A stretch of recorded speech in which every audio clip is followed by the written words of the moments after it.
Bonsoir à toutes et à tous. Alors déjà le dernier conseil municipal de l'année, comme ça passe vite, que le temps passe vite. La première chose, trois petites choses avant de déclarer la séance ouverte. Vous avez vu, on a tous des masques un petit peu autour, donc chacun est libre, on n'a pas de recommandation particulière. Moi j'ai un peu le rhume, donc je préfère le mettre au cas où. Donc après, voilà, c'est la responsabilité de chacun, et comme on est plutôt dans un milieu confiné, chacun est libre de faire ce qu'il veut, bien sûr. Voilà. La deuxième chose que je voulais dire, je voulais remercier, bien sûr, il y a eu le Téléthon ce week-end, donc de vendredi à dimanche soir. Donc il y avait un temps qui était très incertain.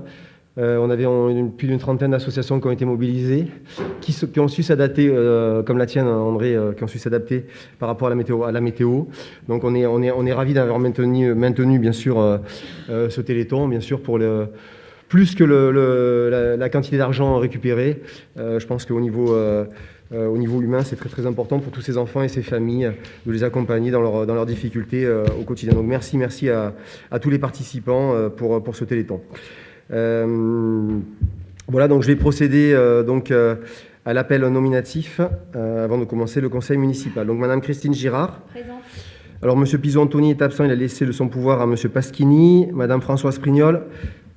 Présente, pardon. Pardon, c'est pas. Monsieur Gilles Gory. Présent. Madame Catherine Vangelisti. Monsieur Benoît Collin. Madame Monique Faugu. Monsieur Pasquini Laurent. Madame Laurence Meslar. Monsieur Antoine Faugu.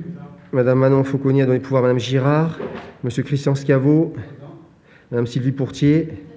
Monsieur Victor Buzon. Madame Vanessa Bernard. Madame Marie-Christine Casini. Madame Laborde Christine. Monsieur Molinari Michael. Madame Pissner Christelle. Monsieur Fioretti Christophe. Madame Reynaud Nicole. Monsieur Océda André. Patrick Sanson, on peut le compter présent, il va arriver. Madame Pouchois Marjorie. Monsieur Guy Daguet, très heureux de ton retour. Vraiment, tu ne peux pas savoir, je crois que c'est un beau cadeau que tu nous fais pour ces fêtes de fin d'année que de te retrouver. Voilà. Monsieur Guy Beaujardin, je ne sais pas, je sais pas si vous... Non ? Bon. Absent. Madame Catherine Daguet et Monsieur Jacques Etienne qui m'a donné pouvoir. Donc je déclare donc le quorum atteint et je déclare donc la séance ouverte. Je désigne, comme à l'habitude, Madame Girard, secrétaire de séance.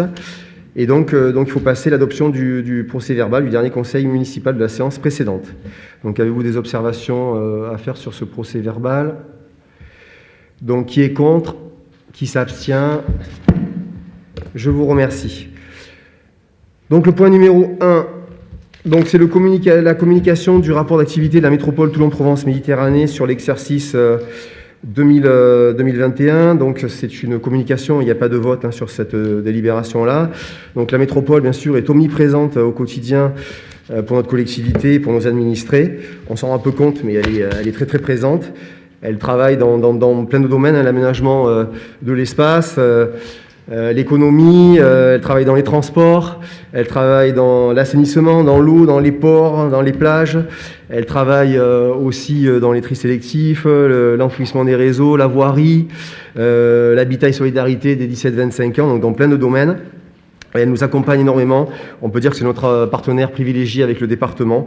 Et on peut les remercier parce qu'ils aident énormément la commune depuis notre prise de fonction. Je tiens juste à rappeler deux petits chiffres. Donc, on a fait l'attribution de compensation. Donc, on a fait la collecte il y a un an et demi maintenant. On l'avait passé au vote. Donc, en fonctionnement, donc, nous sommes à moins 431 940 €. Et en investissement, nous sommes à moins 230 000 €. Il y a 60 agents, bien sûr, métropolitains qui ont été transférés. Et puis une bonne nouvelle annoncée au conseil municipal. Normalement, si tout va bien, en 2023, on devrait avoir l'étude pour le CTM, pour un nouveau CTM. En 2024, on devra avoir le permis. En 2025, on devra avoir le début des travaux. Quand on voit l'état du CTM, on ne peut que s'en réjouir pour la collectivité et surtout pour les employés communaux. Voilà, donc avec vous, on pourrait parler toute une soirée de la métropole, tant il y a de choses. Donc avez-vous des questions sur ce rapport ? Donc, nous prenons acte de cette communication. Donc, le point numéro 2, c'est la communication du rapport d'activité du syndicat intercommunal donc, qui régit 3 communes, le Pradé, donc, d'ailleurs c'est sur cette commune-là, la Garde et Carqueiranne. Pour la préservation de l'aménagement et la gestion des anciennes mines dites du Cap-Garonne pour l'année 2021, donc c'est un rapport que nous passons chaque année. Et je vais laisser la parole à Laurence Meslard. À toi, Laurence. Bonsoir à toutes et à tous. Les dispositions du Code général des collectivités territoriales précisent que les syndicats intercommunaux doivent présenter chaque année à leurs communes membres un rapport retraçant l'activité de l'établissement de l'année N-1. En application de ces dispositions, le rapport d'activité du syndicat intercommunal Le Pradais-Lagarde-Carqueiranne pour la préservation, l'aménagement et la gestion des anciennes mines dites de Cap-Garonne vous a été communiqué et il convient, après en avoir débattu, que nous en prenions acte. Le rapport d'activité du syndicat de la mine pour l'année 2021 fait état d'un résultat global de clôture de 87 044 € concernant la fréquentation et dans le contexte sanitaire que nous connaissons, une amélioration a été constatée avec 17 377 entrées contre moins de 12 000 en 2020, ce qui reste inférieur au niveau de 2019 avec 26 000 entrées. 46 000 € de dépenses d'investissement ont pu être réalisées, majoritairement concernant la sécurité du site. La participation de la commune s'est élevée à 29 997 €. Si vous avez des questions, je suis à votre disposition pour en faire part au président du syndicat. Merci Laurence. Avez-vous des questions? Merci Laurence. De rien.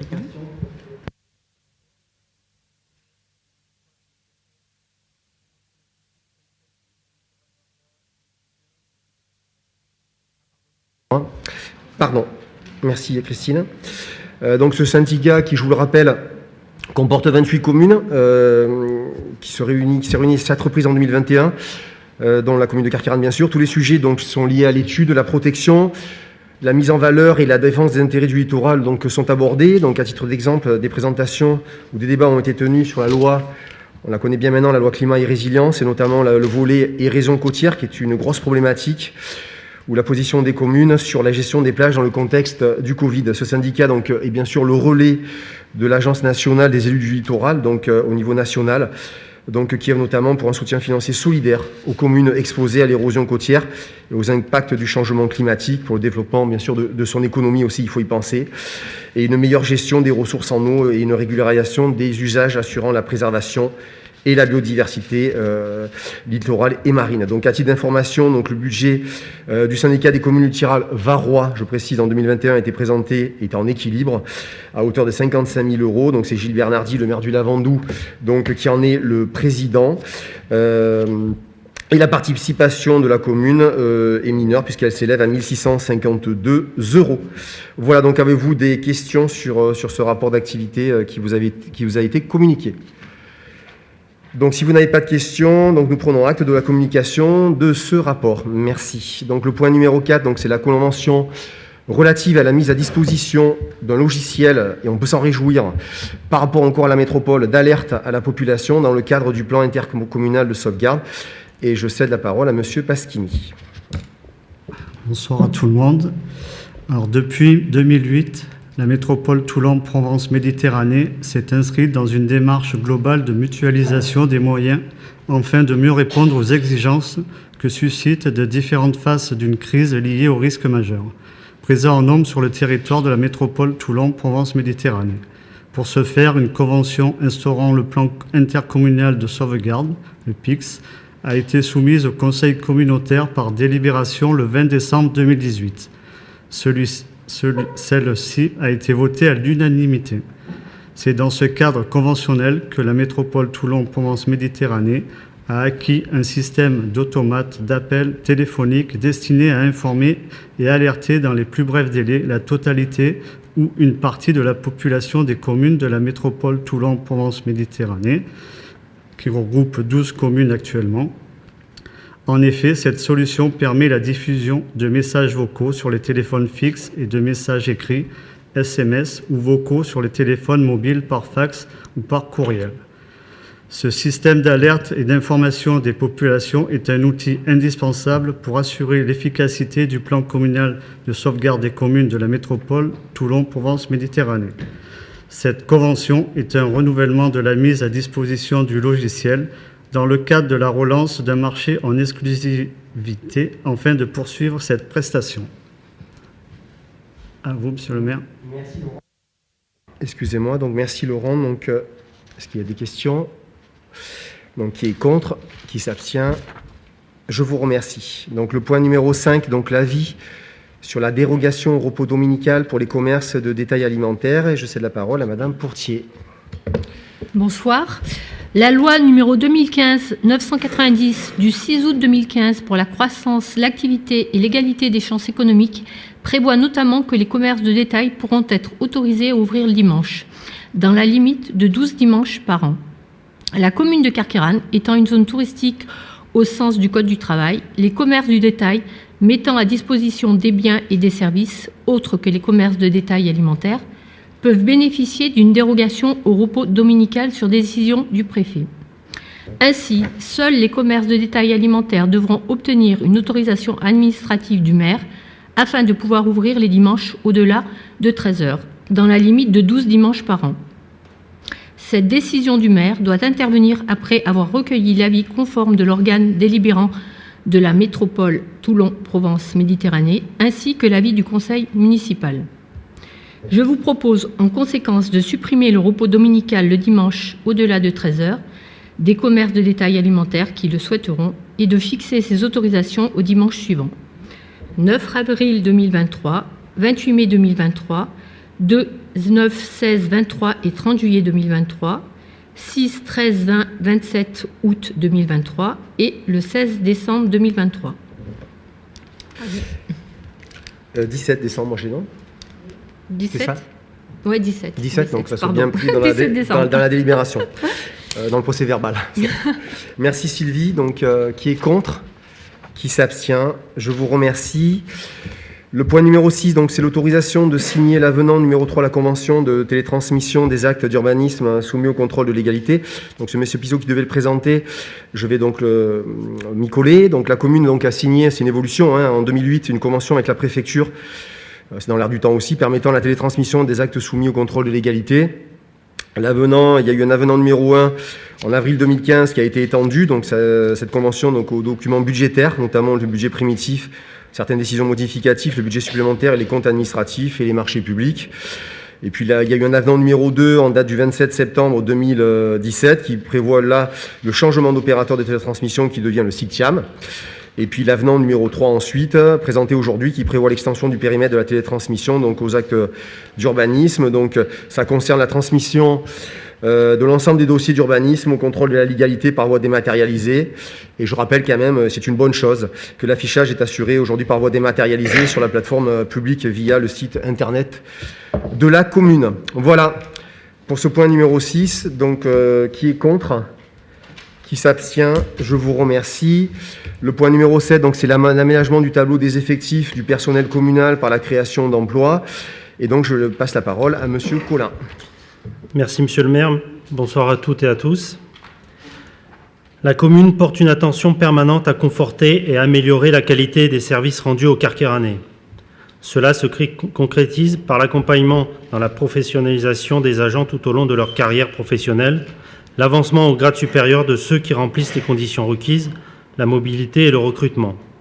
Dans le cadre du changement de filière d'un agent et afin de pouvoir procéder à sa nomination, il convient de créer l'emploi suivant. Un emploi à temps plein d'adjoint d'animation principale de 2e classe, filière animation catégorie C. Il s'agit de M. Rémi Pelé. Dans le cadre du recrutement direct d'un agent en CDD et afin de pouvoir procéder à sa nomination stagiaire, il convient de créer l'emploi suivant. Un emploi à temps plein d'agent administratif, filière administrative catégorie C. Et dans ce cas-ci, il s'agit de Lucie Falcioni. Merci Benoît. Donc qui est contre? Qui s'abstient? Comme Lucie est là, félicitations à toi. Nous sommes ravis de compter parmi nos effectifs. Je vous remercie pour cette délibération. Le point numéro 8, donc la mise en place de l'allocation aux parents d'enfants handicapés de moins de 20 ans. Donc, je laisse de nouveau la parole à Monsieur Collin. Merci. Le Code général de la fonction publique a généralisé le droit à l'action sociale pour tous les agents territoriaux et a précisé qu'il appartenait à chaque collectivité de définir par délibération le type d'action et le montant des dépenses qu'elle entendait engager dans la réalisation des prestations d'action sociale. Dans ce cadre, il est proposé d'instaurer une nouvelle prestation d'action sociale au bénéfice des agents communaux, à savoir l'allocation aux parents d'enfants handicapés. Cette allocation est une prestation sociale destinée à aider les parents d'enfants de moins de 20 ans, dont le taux d'incapacité est de 50% ou plus et qui perçoivent l'allocation d'éducation de l'enfant handicapé, AEEH. Le montant de l'allocation est mensuel et conforme à celui de la circulaire de l'État recensant les taux applicables des prestations interministérielles d'action sociale à réglementation commune attribuée aux agents de l'État qui est revalorisée chaque année. Il est proposé de mettre en place cette allocation selon les conditions suivantes. L'allocation sera versée à la demande de l'agent pour un enfant en situation de handicap de moins de 20 ans, bénéficiaire de l'allocation d'éducation de l'enfant handicapé. Les bénéficiaires sont les agents stagiaires et titulaires de la fonction publique territoriale ainsi que les agents contractuels de droit privé et public s'ils justifient d'une présence continue au sein des services municipaux d'au moins 6 mois. Son montant mensuel est de 167,54 € au 1er janvier 2022, sans condition de ressources. Il est révisé chaque année. Cette prestation est versée aux agents à temps complet, non complet ou partiel, sans aucune réduction du montant de l'allocation. Les agents en congé de maladie ou accident de service conservent leurs droits. Les agents en détachement auprès de la collectivité peuvent en bénéficier. L'allocation est versée mensuellement jusqu'à l'expiration du mois au cours duquel l'enfant atteint l'âge de 20 ans. Pour les enfants placés en internat, le versement concerne uniquement les périodes de retour au foyer. Cette allocation ne sera pas cumulable avec l'allocation aux adultes handicapés, la prestation compensatrice du handicap, l'allocation compensatrice pour tierces personnes. Merci Benoît. Donc juste pour information, il y a un seul agent qui est concerné donc par cette allocation. Donc on va la passer au vote. Donc qui est contre? Qui s'abstient? Je vous remercie. Donc le point numéro 9, l'aide aux jeunes en Carqueiranais pour l'obtention du brevet national de sécurité et de sauvetage aquatique. Et je passe la parole à Monsieur Pasquini. Merci. La commune gère en régie directe depuis plusieurs années le service de surveillance des plages. Pour ce faire, nous embauchons chaque saison des agents saisonniers dûment qualifiés et titulaires tout à la fois du brevet national de sécurité et de sauvetage aquatique, BNSSA, du diplôme premier secours en équipe de niveau 2, PS2, et du permis côtier, pour permettre à des jeunes carqueiranais d'obtenir le diplôme du BNSSA.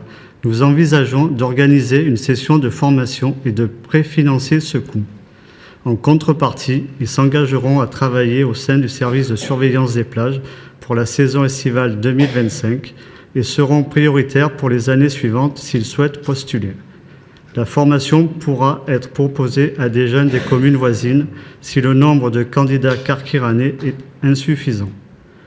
Le coût global de la formation comprenant le BNSSA et le PS2 est estimé à 1 150 € par personne et l'effectif maximum envisagé pour cette formation est de 5.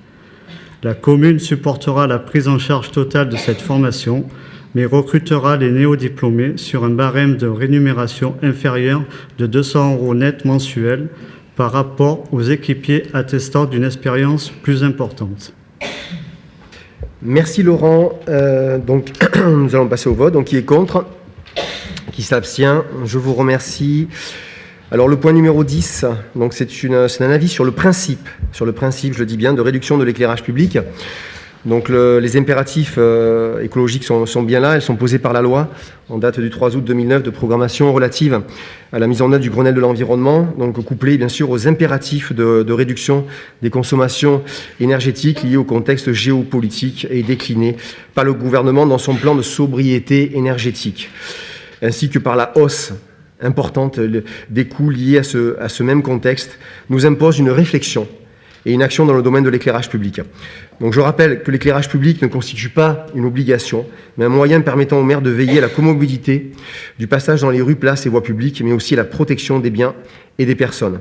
Il s'agit donc de trouver le juste équilibre entre les objectifs d'économie d'énergie obtenus par une réduction de certains éclairages et les objectifs, bien sûr, et tellement importants de sécurité. Nous avons entamé dès 2021 un programme de renouvellement des éclairages publics en priorisant bien sûr donc le passage en LED des lampadaires les plus énergivores. Donc à ce jour, 380 000 € ont été investis, portant le taux de ce type d'éclairage à 14,5. Donc vous voyez qu'en injectant 380 000 €, on monte difficilement qu'à 14%, donc il y a encore énormément de travail.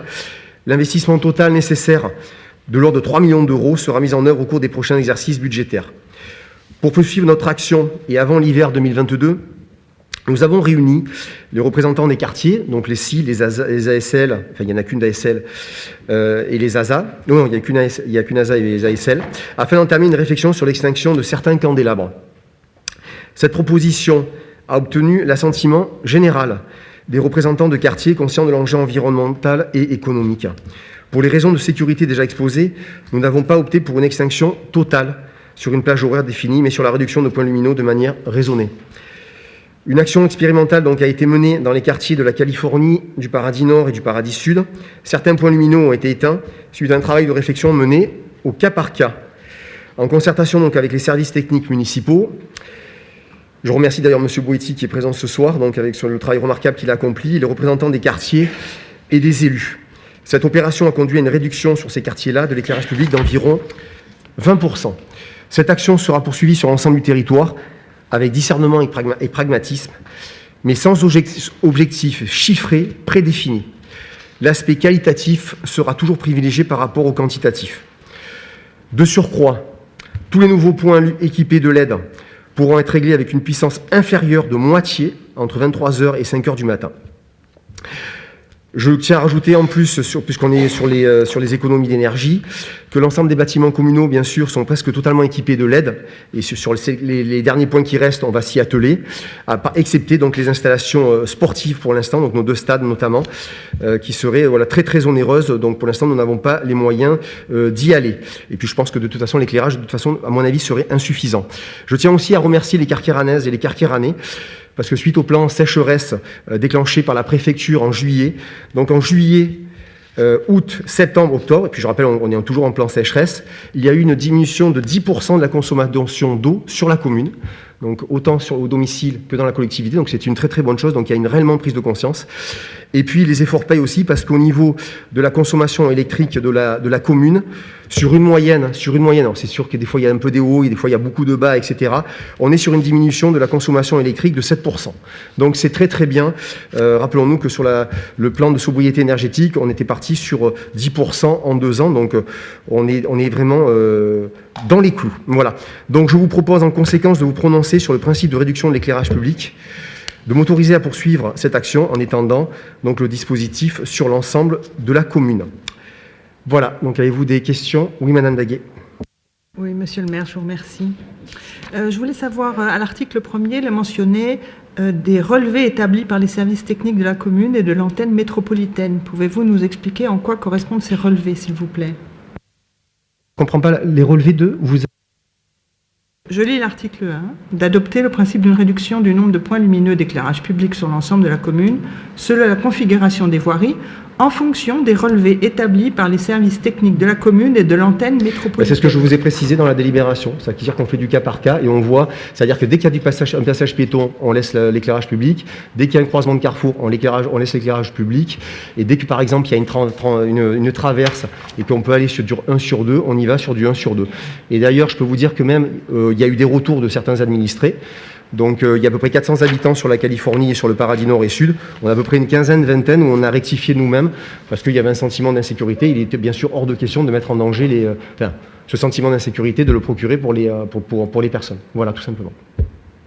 Donc, sous quelle forme prendront cet effet des relevés? Ça sera tout ce que vous avez Oui, mais c'est sur le terrain. indiqué. C'est sur le terrain. C'est sur le terrain. C'est une Oui, mais là, on délibération de Madame Daillé. C'est une délibération de principe. Oui, mais même si c'est une délibération de principe, il est mentionné en fonction des relevés établis par les services techniques de la commune et l'entraîne métropolitaine. Donc, ce que vous expliquez verbalement, c'est un état de fait. Alors, je suppose que ça va faire l'objet de relevés écrits de la part de ces deux services. Alors, pour l'instant, on est sur une délibération de principe, c'est ce que je vous dis. Pour l'instant, et puis les services de la métropole, c'est les services, la métropole et les employés carkéranais, c'est la même chose, c'est-à-dire que c'est la même entité. Voilà, donc pour moi, il n'y a pas de problème là-dessus. Voilà. Je vous en prie. Donc, qui est contre? Qui s'abstient? Je vous remercie. Le point numéro 11. L'approbation du règlement intérieur du service accueil collectif de mineurs sans hébergement SODA. Et je laisse la parole à Madame Girard. Bonsoir à toutes et à tous. Alors, certains services publics municipaux ont pour objet de proposer des prestations aux carkéranais. Il s'agit notamment de tous les services dédiés à l'enfance, à la jeunesse, aux seniors, au sport. L'organisation de ces services nécessite d'envisager toutes les modalités de fonctionnement et notamment la présentation du service et son organisation générale, les conditions d'accès, les dispositions générales applicables aux accueils de loisirs, les règles de fonctionnement et les modalités spécifiques, l'engagement des utilisateurs, les questions d'assurance, de responsabilité et de radiation. Cette trame commune à tous les services concernés doit être traduite dans un règlement intérieur soumis à l'approbation du conseil municipal. C'est le cas notamment du service orientation découverte animation, SODA, qui accueille des jeunes carkéranais scolarisés au collège ou au lycée, âgés de 11 à 17 ans. Je vous propose en conséquence d'approuver le projet de règlement intérieur du service public municipal SODA, chargé de l'accueil collectif de mineurs sans hébergement. Merci Christine. Donc, qui est contre? Qui s'abstient? Je vous remercie. Bonsoir Patrick. Très heureux. C'est bien, pas de problème. Oui. Pardon. Qui n'en ont pas à propos de la procédure ici, enfin de la délibération qui a été présentée. Mais comment ça se passe pour calculer les voix des délibérations qui sont passées avant l'arrivée de M. Sanson? D'accord,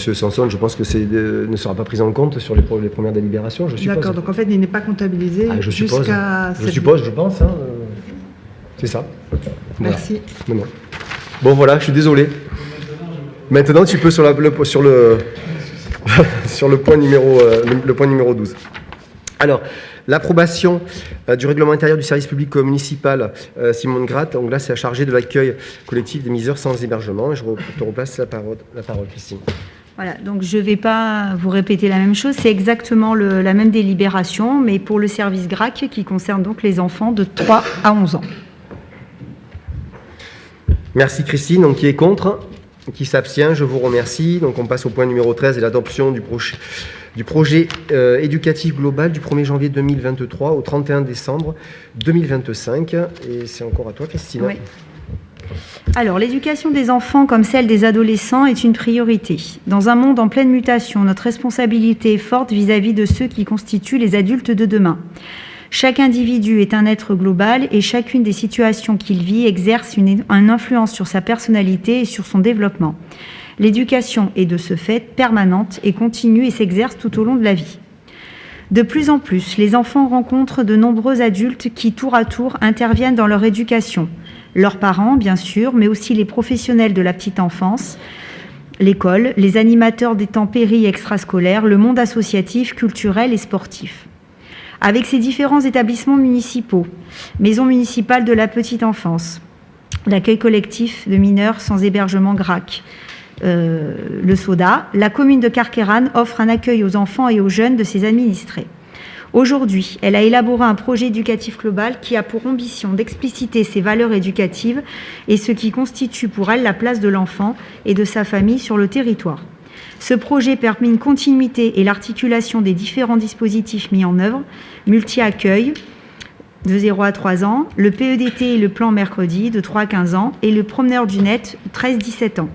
Il se positionne comme un ensemblier qui permet une passerelle entre les différents acteurs entourant l'enfant et le jeune. Établi pour 3 années, donc 2023, 2024 et 2025, le projet éducatif global a pour objectif de donner une place forte à l'éducation et au bien-être des enfants et des jeunes. Il vise aussi à donner du sens aux actions qui seront menées dans et avec les différents services pour que l'action éducative soit pensée dans sa globalité. Merci Christine. Donc, qui est contre? Qui s'abstient?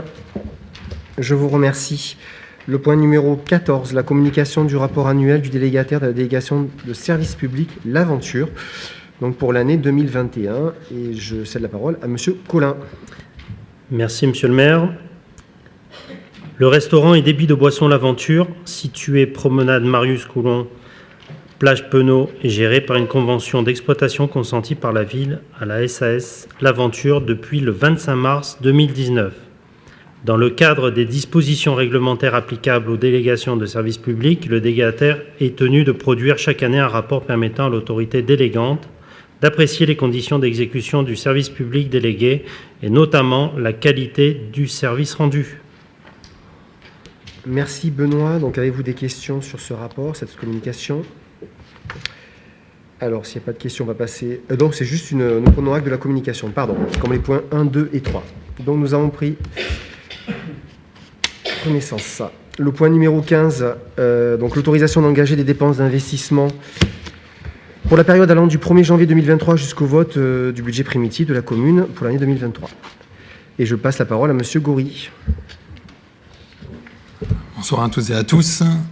Le vote par l'Assemblée délibérante du budget primitif de l'exercice en cours est la condition préalable à l'engagement des dépenses par l'exécutif. Pour autant, durant la période comprise entre le 1er janvier et la date de l'adoption du budget de l'exercice concerné, certaines opérations d'investissement doivent être réalisées.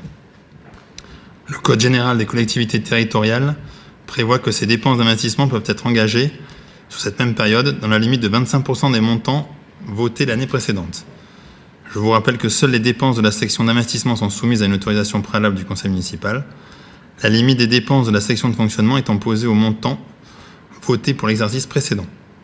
Le montant total des dépenses d'investissement pouvant être engagées avant l'adoption du budget primitif de la commune 2023 est de 864 000 €, selon la répartition détaillée dans la délibération. Merci Gilles. Donc c'est une délibération que nous passons bien sûr chaque année à cette période-là. Donc qui est contre? Qui s'abstient? Je vous remercie. Donc le point numéro 16, il est presque identique au point numéro 15, l'autorisation d'engager des dépenses d'investissement pour la période allant du 1er janvier 2023 jusqu'au vote du budget primitif, du budget annexe du port. Gilles, c'est à toi. Non, c'est exactement la même délibération, mais pour la partie port.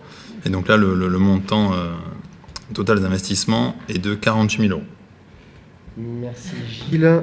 Donc, qui est contre? Qui s'abstient? Je vous remercie. Le point numéro 17, donc là, ça sera une avance, une attribution d'une avance, donc pour les SPIC, services publics industriels et commerciaux, pour les budgets annexes industriels et commerciaux, autonomie financière.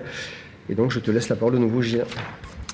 Alors, les avances de trésorerie par le budget principal de la commune, aux régies dotées de la seule autonomie financière, sont autorisées par le Code général des collectivités territoriales. Elles peuvent être nécessaires pour le budget annexe du service extérieur des pompes funèbres, pour compenser le décalage entre la construction de caveaux et de columbariums et leur revente, ou pour le budget annexe du port, pour lequel les dépenses nécessaires sont parfois en décalage avec les recettes. Cette faculté est utilisée en fonction des besoins en trésorerie de ces budgets annexes. Ces opérations sont réalisées par le comptable public sur des comptes non budgétaires de classe 5, dans la limite fixée par le conseil municipal. Les avances de trésorerie doivent également être remboursées intégralement par les régies avant la fin de l'exercice en cours. Je vous propose en conséquence d'accorder pour l'exercice 2022 une avance de trésorerie d'un montant maximum de 50 000 € au budget annexe du service extérieur des pompes funèbres et de 150 000 € au budget annexe du port. Donc merci Gilles. Donc qui est contre? Qui s'abstient? Je vous remercie. Le point numéro 19, l'adoption de la nomenclature budgétaire et comptable M57 sur le budget principal de la commune. Le 18, non? Pardon? Le 18. Ah, le 18, pardon, excusez-moi. Prolongation. Merci. Prolongation de l'avance de trésorerie 2022 au budget service extérieur des pompes funèbres, par contre. À toi, Gilles. Alors, nous avions consenti pour l'exercice 2022 une avance de trésorerie pour le budget principal de la commune aux régies dotées de la seule autonomie financière. Elles avaient été fixées pour le budget annexe du service extérieur des pompes funèbres à un montant maximal de 50 000 €, remboursable au 31 décembre 2022. Elle a été utilisée sur l'exercice à hauteur de 40 000 €. Les délais entre le lancement du marché public et la réalisation des ouvrages n'a pas permis aux régisseurs de vendre un nombre suffisant de caveaux et de columbariums pour pouvoir rembourser cette avance. Je vous propose en conséquence de prolonger sur l'exercice 2023 l'avance de trésorerie 2022 au budget annexe du service extérieur des pompes funèbres à un montant maximum de 40 000 €. Merci Gilles. Donc qui est contre? Oui, Madame Daguet. Monsieur le maire. Donc je voudrais comprendre en quoi consiste le fait de prolonger une avance de 40 000 € sur le budget 2022 et en même temps attribuer une avance sur le budget 2023 de 50 000.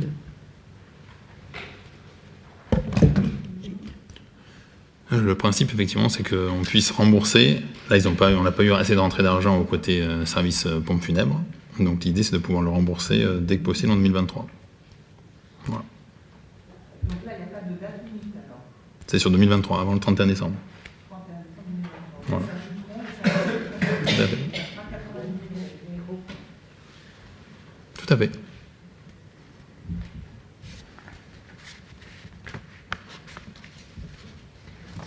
Non, mais ça fait partie des passifs dont on a hérité qu'il faut solder au fur et à mesure.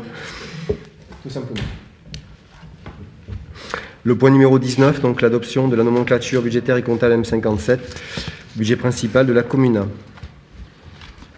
Ça va être un petit peu long et un peu technique, mais on est obligé de passer par là quand même pour expliquer le principe de la M57.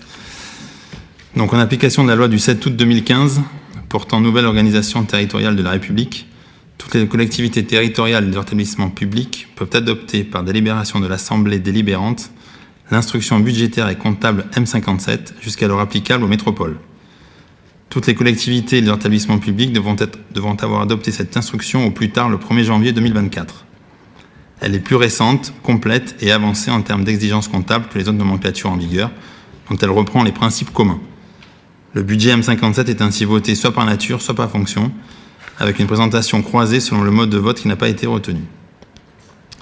Dans le cadre d'une démarche volontariste qui a été validée par la DDFiP, la commune a souhaité expérimenter la nomenclature M57 dès le 1er janvier 2023. Les principales évolutions et assouplissements en M57 sont les suivants. Gestion pluriannuelle des crédits, définition des autorisations de programme, investissement et des autorisations d'engagement, fonctionnement, vote d'autorisation de programme et d'autorisation d'engagement lors de l'adoption du budget, présentation du bilan de la gestion pluriannuelle lors du vote du compte administratif, adoption d'un règlement budgétaire et financier pour la durée du mandat.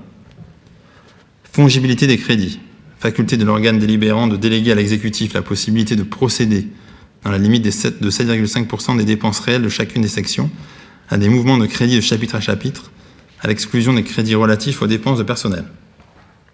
Dans ce cas, le maire informe le conseil municipal de ces mouvements de crédit lors de sa plus proche séance.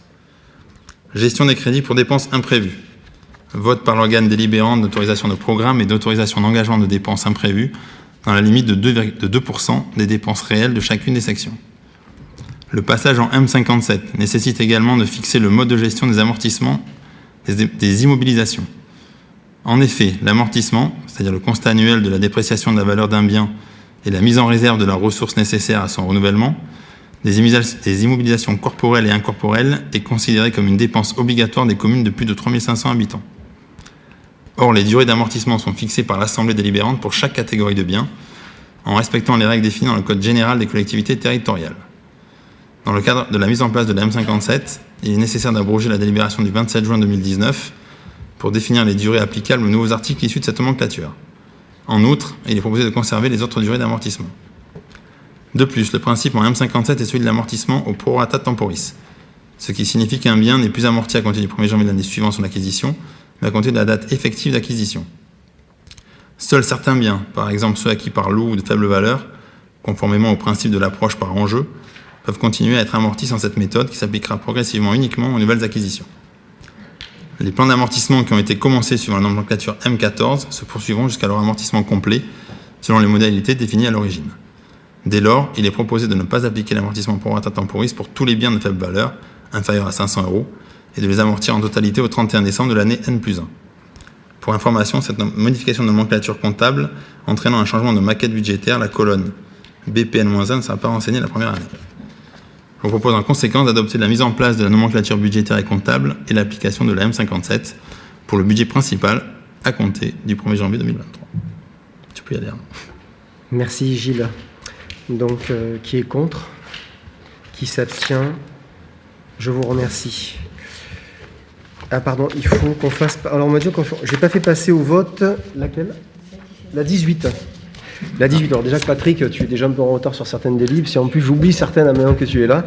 Donc pour le point numéro 18, donc, pour la prolongation de l'avance de trésorerie 2022 au budget service extérieur des pompes funèbres sur l'exercice 2023. Donc qui est contre? Qui s'abstient? Je vous remercie. Veuillez m'excuser. Le point numéro 20, l'autorisation de signer la convention à intervenir avec la DDFiP pour le compte financier unique, un budget principal, port et pompes funèbres. Et je te recède la parole, Gilles. Alors, le CFU, le compte financier unique, est un document de synthèse regroupant, en les rationalisant, les informations aujourd'hui réparties entre le compte administratif et le compte de gestion.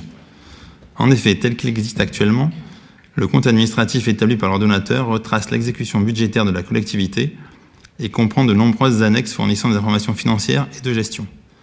De son côté, le compte de gestion élaboré par le comptable public décrit les recettes et dépenses budgétaires et présente l'ensemble de la comptabilité patrimoniale qu'il est seul à tenir.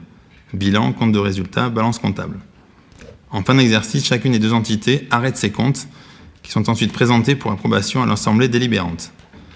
Cette organisation présente toutefois des limites, notamment du fait de la redondance d'informations en termes d'exécution budgétaire, d'une moindre mise en valeur des données patrimoniales du compte de gestion et du nombre important d'annexes au compte administratif.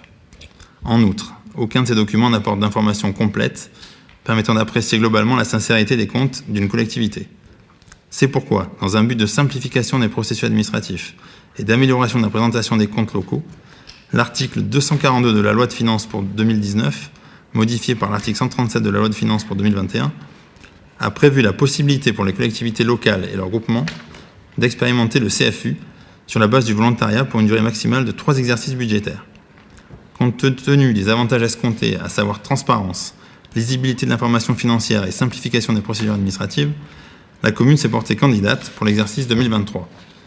Durant l'expérimentation pour l'exercice 2023, la commune produira ainsi un CFU sur chacun des comptes afférents, au budget principal en M57, au budget annexe en M4, soit le budget du port et celui des pompes funèbres. Ces éléments, et plus généralement les conditions de mise en œuvre et de suivi d'expérimentation, sont précisés dans une convention signée entre les services de l'État et la commune. Je vous propose en conséquence d'adopter le projet de convention tel qu'annexé et d'autoriser Monsieur le maire à le signer. Merci Gilles. Donc, qui est contre? Qui s'abstient? Je vous remercie. Le point numéro 21, donc décision modificative numéro 2 du budget principal de la commune. Donc je vous propose d'adopter la décision modificative numéro 2 pour le budget principal de la commune qui s'équilibre, donc c'est normal, à 0 €. En effet, il s'agit uniquement d'un virement de crédit de 100 000 € entre les dépenses imprévues. Heureusement qu'on avait prévu ces dépenses imprévues à hauteur de fonctionnement de 333 000 € d'ailleurs, et en investissement de 200 000, et les charges à caractère général en raison de toutes les augmentations liées au contexte économique que nous connaissons tous. Notre satisfaction est d'avoir maîtrisé notre budget de fonctionnement, puisque 100 000 € au maximum seront utilisés sur les 135 000 € de dépenses imprévues que nous avions inscrits dès le budget primitif. Donc, qui est contre? Je vous en prie. Excusez-moi, vous indiquez des augmentations liées au contexte économique. Les achats de prestations de services hors terrain pour 15 000 €, à quoi est-ce que cela correspond? En fait, je vous poserai la question. Les 10 000 pour les locations immobilières, les 25 000 pour les locations mobilières, les 20 000 pour l'entretien de terrain, les 5 000 pour l'entretien du matériel roulant, bon ça c'est un peu mineur, les 10 000 € d'honoraires en conseil, organisation et gestion et les 15 000 € supplémentaires en catalogue et imprimé. Alors là, pour tout vous dire, je pense que même ces 100 000 € on ne va pas les utiliser. On les a prévus au cas où, parce que les services financiers nous ont dit, on ne sait jamais, comme on a encore des factures qui arrivent des fois 2 mois plus tard ou 3 mois plus tard, donc et qu'on fait les rattachements. Donc on s'est dit, on va budgétiser ces 100 000 €, mais on n'est même pas certain de les utiliser. Voilà. Donc c'est au cas où il y a une problématique, au cas où il y a des problématiques sur les marchés, où on nous demande des augmentations. Et aujourd'hui, nous devons supporter les augmentations sur les marchés publics. Voilà, tout simplement. Donc en fait, on s'est mis en moyenne 100 000 € de plus, mais je pense qu'on n'est même pas certain de s'en servir, et probablement pas. Voilà, tout simplement. pourtant, il y a des postes qui ont été ciblés simplement, pour les mais c'est 100 000. les finances qui nous ont dit... c'est pas qu'après, il y aura Non, des mais simplement, c'est les changements, services financiers qui nous ont simplement dit on a des doutes sur ces points-là, donc on préfère au cas où, comme on est large sur les dépenses de fonctionnement et qu'on n'aille pas toucher à ces dépenses imprévues, on assure au cas où si on a des problématiques, tout simplement, en bon père de famille, en bon gestionnaire de la collectivité. Merci. Donc nous passons au vote. Donc qui est contre? Qui s'abstient? Je vous remercie. Alors, donc tous les points ont été passés. Je crois que vous aviez des questions orales, Madame Daguet. Alors.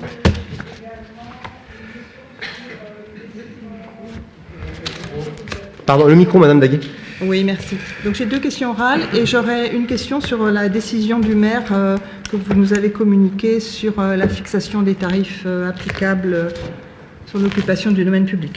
Donc alors, la première question, puisque le terrain du Paradis devrait faire l'objet d'une vente, pourriez-vous nous indiquer à quelles dépenses seront affectés les fonds issus de la vente du terrain au Paradis?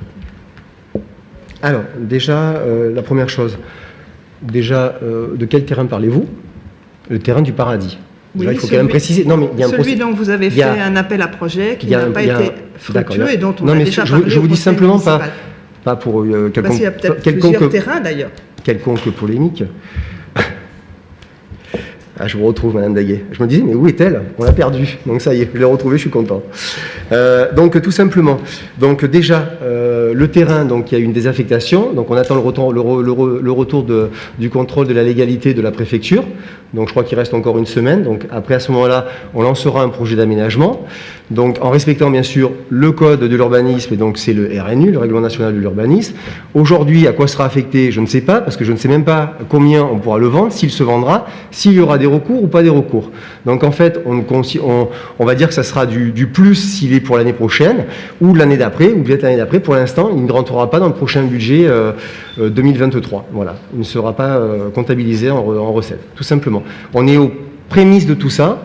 Donc je ne peux pas vous dire combien il sera vendu. Je ne sais pas du tout pour l'instant. Donc étape par étape, step by step. Donc comme on dit souvent.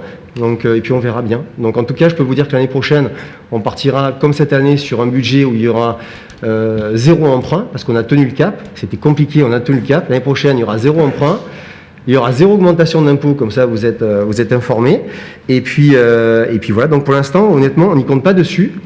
Et on compte, comme je l'ai dit tout à l'heure, comme un bon père de famille, sur ce qu'on a et pas sur ce qu'on pourrait éventuellement compter. Voilà, tout simplement. Merci, monsieur le maire. Donc, en fait, il y a plusieurs terrains au Paradis, alors? Moi, j'habite au Paradis Sud, donc j'ai le mien déjà, donc je ne sais pas. Non, il n'y en a qu'un. Il n'y en a qu'un. Bon, deuxième question orale. Pouvez-vous nous indiquer... J'aimerais bien, par contre, qu'il y ait plusieurs terrains. J'aimerais bien. Pouvez-vous nous indiquer vos projets pour la résidence Wetzel? Et en particulier, j'ai reçu une question à savoir si est-ce que la résidence fait partie des lieux qui seront protégés des coupures d'électricité? Alors, alors déjà, toutes vos questions, c'est vrai que ça ne concerne pas le conseil municipal, c'est juste en aparté. Vous auriez pu nous les transmettre bien avant que le jour même, parce que vous savez, on a quand même des choses à faire durant toute la journée, mais je vais quand même répondre à votre question. Je ne comprends pas en fait le sens de votre question, tout simplement. Alors, si pour les coupures d'électricité, on veillera, bien sûr. Après, il n'y a personne qui est sous ventilation là-bas, puisque c'est une résidence non médicalisée. Donc, oui, elle pourra subir éventuellement des coupures d'électricité, puisque de toute façon, c'est un appartement en résidence privative, quelque part, sur des personnes qui sont dépendantes. Donc, je ne vois pas la problématique qu'il y a, même si j'espère qu'il n'y en aura pas, bien sûr. On fera tout pour qu'il n'y en ait pas, mais après, je ne suis pas gestionnaire du réseau électrique de France, quoi. Voilà. Concernant le foyer Wetzel, j'avoue ne pas avoir compris quand on a présenté vos questions cet après-midi. Sur la résidence Wetzel, ou s'il n'y en a pas, donc voilà, y a-t-il des projets que vous envisagez sur la résidence Wetzel? Non, tout va bien sur la résidence Wetzel. Voilà. Écoutez, on avait un taux d'occupation qui était faible. Aujourd'hui, on a refait presque tous les appartements, et pour remercier les services techniques. On a presque, je crois, 2 ou 3 appartements de vide. 3 appartements de vide, donc il y fait bon vivre, c'est au centre-ville. Non, il n'y a pas je ne sais pas, question, à vrai dire, je ne la comprends pas, je ne comprends pas le sens de cette question. Parce qu'on peut dire sur n'importe quoi, donc je ne la comprends pas, je ne sais pas où vous voulez en venir, probablement quelque part, mais on ne le saura pas ce soir. C'est la même chose pour la médiathèque. Vous nous indiquer si vous avez des projets pour la médiathèque. Même question, on peut passer tous les services de la municipalité comme ça, encore une fois, je ne comprends pas le sens de cette question. Donc... Alors, question orale numéro 4. Je reprends ma question orale du 21 février. Pouvez-vous nous indiquer le nombre de permis de construire qui ont été accordés pour des maisons individuelles et des petits immeubles à appartements depuis le début de votre mandat? Pouvez-vous nous donner l'évolution de la carence en chiffres en matière de logement pour tous et l'inventaire des logements au 1er janvier 2023? Vous êtes-il parvenu? Si oui, pouvez-vous le porter à notre connaissance? Et enfin, pouvez-vous nous indiquer si vous avez relancé TPM sur l'avancement du PLUI? Merci, monsieur le maire. Très bien, donc c'était une réponse un peu globale, donc on va partir probablement un peu sur divers points. Donc la première chose, mais vous nous avez déjà posé cette question, vous avez déjà répondu, hein. Donc je vais vous répondre la même chose. Donc de 2020 à 2020, non mais on peut répéter éternellement à chaque conseil municipal les mêmes choses, c'est pas un problème. Hein. Je vous avais dit qu'en 2020, entre 2020 et 2022, on avait accordé 56 logements. Il y avait 56 logements privés qui avaient été faits. Et je crois qu'il y avait donc 20, 25, et il y avait 46 logements sociaux qui avaient été attribués pour les Carqueranais. Donc on est à peu près, sur la période 2020-2022, on est sur à peu près, on est sur du 1 pour 1,2, alors que tous les maires de la métropole demandent pour la notion de flux du 1 pour 4. Donc aujourd'hui, on n'attribue pas forcément beaucoup de permis de construire. Déjà, on est en RNU, donc on est en zone urbanisable de la commune, soit on est en dehors de la zone urbanisable de la commune, donc c'est très compliqué, il y a peu de terrain. Donc aujourd'hui, on est à peu près 50-50 entre le logement social et sur le logement privatif, entre 2020 et 2022. Voilà. Mais je vous avais déjà répondu. Hein, Je ne crois pas avoir reçu la réponse sur le nombre de... On en avait débattu en conseil municipal. Pour les maisons individuelles et les petits immeubles à appartements. Donc ça veut dire que c'est 56, les petits immeubles et maisons individuelles. C'est ce que vous n'aviez pas compris. Apparemment, vous n'avez pas encore compris, donc je vais vous réexpliquer. Oui, monsieur le maire, j'ai toujours besoin de vos explications. Merci, mais vous savez, ma porte est ouverte, vous savez, on aurait pu en discuter. Oui. Mais non, mais vous faites ça. Oui, mais je sais, vous me le dites à chaque fois. Ben, c'est la vérité. Je veux dire, ça ne concerne pas le conseil municipal. C'est intéressant de le reformuler ici. Oui, bien sûr. Non, on a compris, on a tous compris. Voilà. Donc, il y a ces 56 logements, c'est pas 56 permis.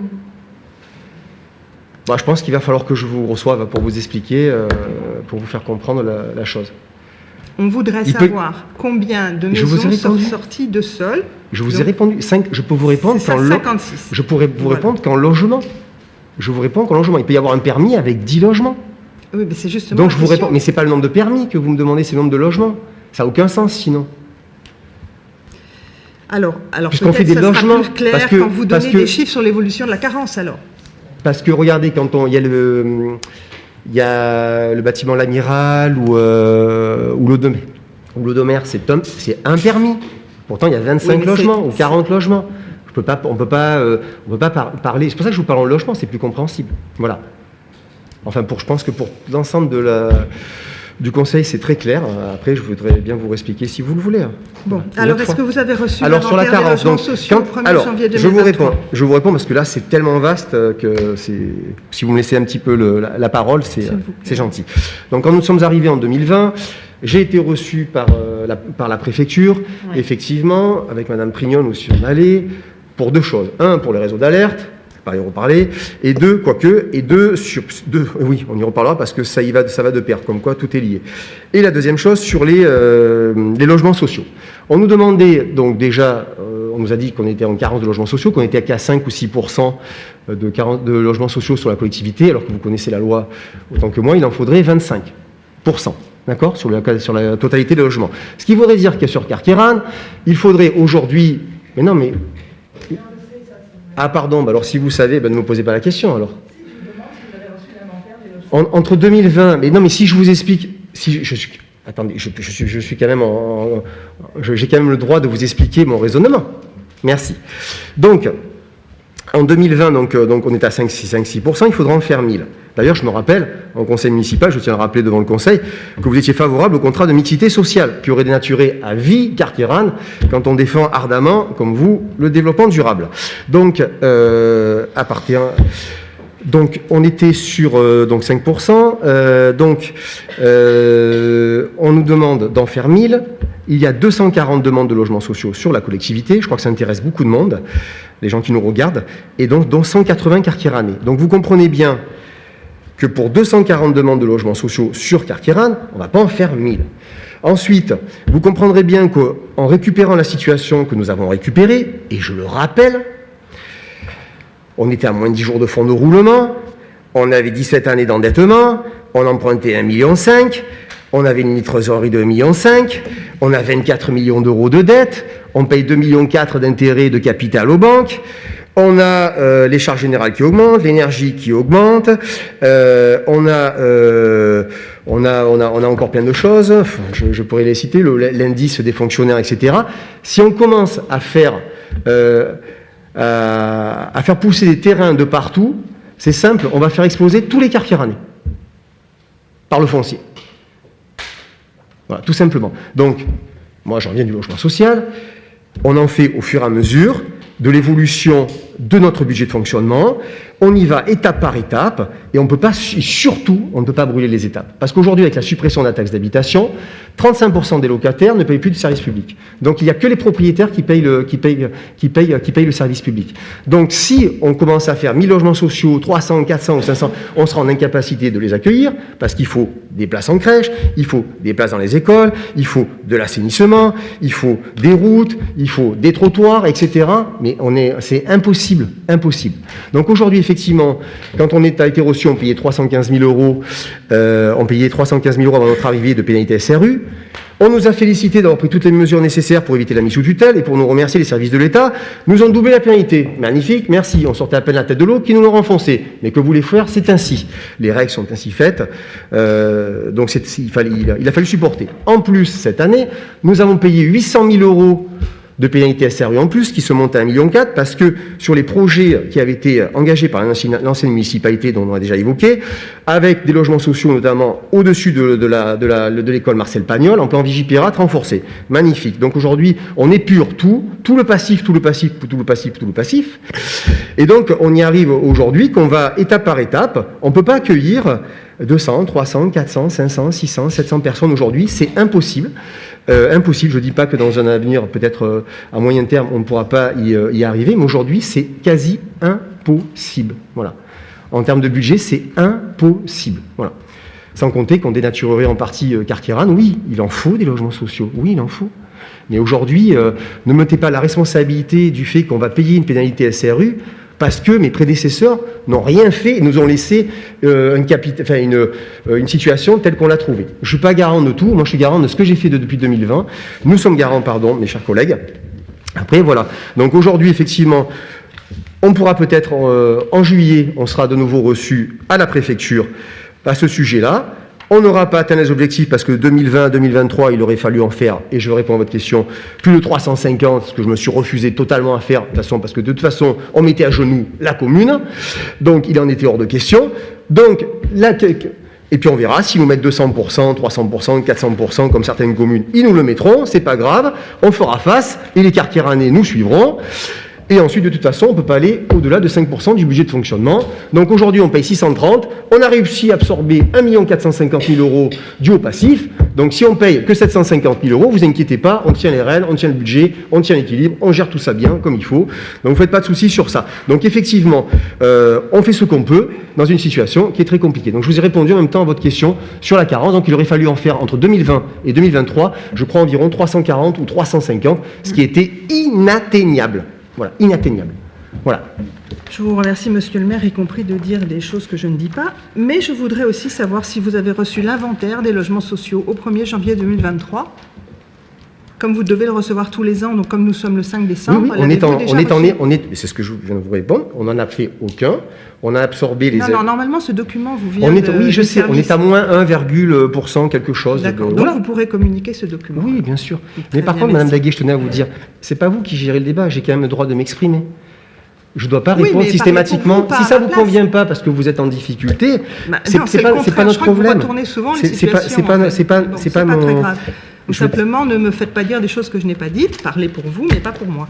Donc, vous pourrez nous communiquer alors l'inventaire non, mais c'est important parce qu'on est suivi sur les... janvier 2023. Pardon, on est quand même, c'est quand même important de dire, puisqu'on est suivi sur les réseaux sociaux, vous pouvez faire, et vous nous permettez, et on a bien compris pourquoi vous posez toutes ces questions, il faut quand même dire que Madame Daguet voulait le contrat de mixité sociale, qui voulait 600 logements sociaux sur Carqueiranne, qui aurait mis au bas mot 1200 à 1800 logements en tout, parce que avec le privé, il fallait absolument qu'il y ait du privé pour faire ça, donc qui aurait dénaturé à vie la commune. Est-ce que vous m'avez entendu dire une fois que je voulais le Oui, vous aviez voté. Non, je vous ai demandé pourquoi vous l'aviez rompu. C'est pas la même chose. Non, je vous ai posé la question pour savoir si vous étiez pour, vous m'avez dit oui.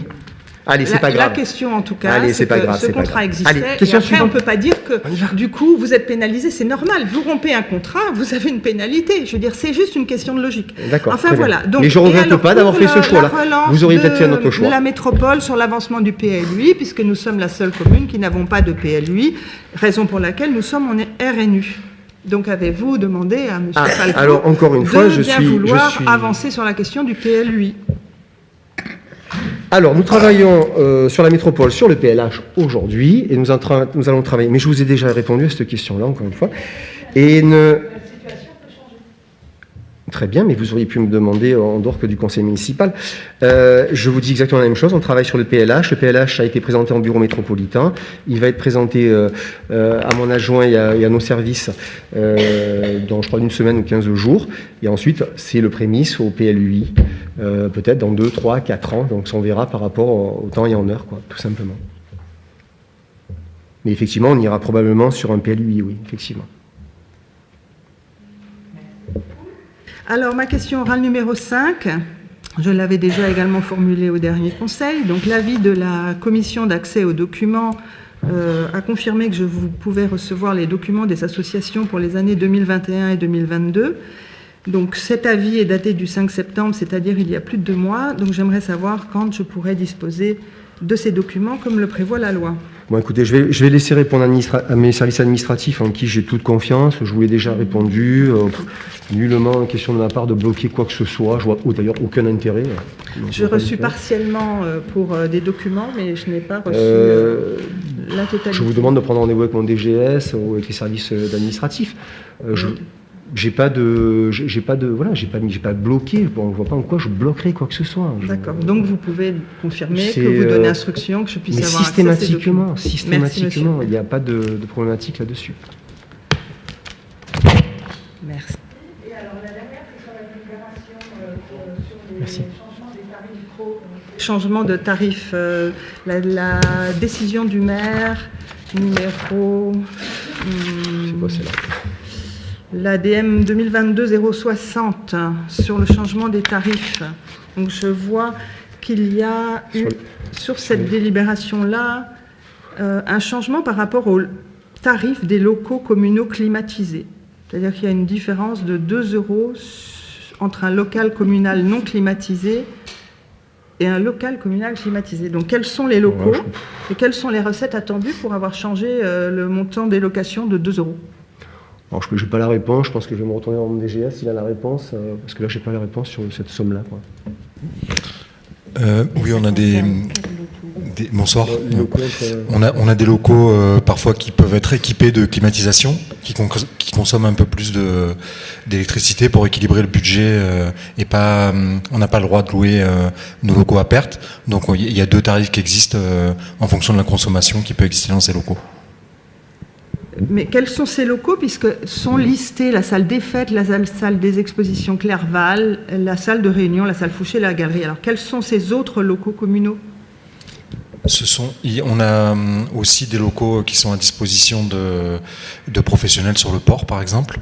On a aussi, on a plusieurs locaux. Alors comme ça, j'ai pas tout en tête parce que j'avais pas votre question, mais il y a plusieurs types de locaux qui appartiennent à la commune et on doit adapter les tarifs par rapport au coût de revient et ne pas évidemment louer à perte puisque c'est un principe fondamental. Merci beaucoup. J'ai terminé. Merci Madame Daguet. Donc la communication des décisions vous a été donnée. Est-ce qu'il y a des commentaires dessus? Non. Donc je vous souhaite, merci pour la bonne tenue des débats. Je vous souhaite un bon mois de décembre, des bonnes fêtes en famille. profitez bien et que la situation sanitaire ne se dégrade pas, espérons-le de tout cœur. Merci beaucoup et bonne soirée.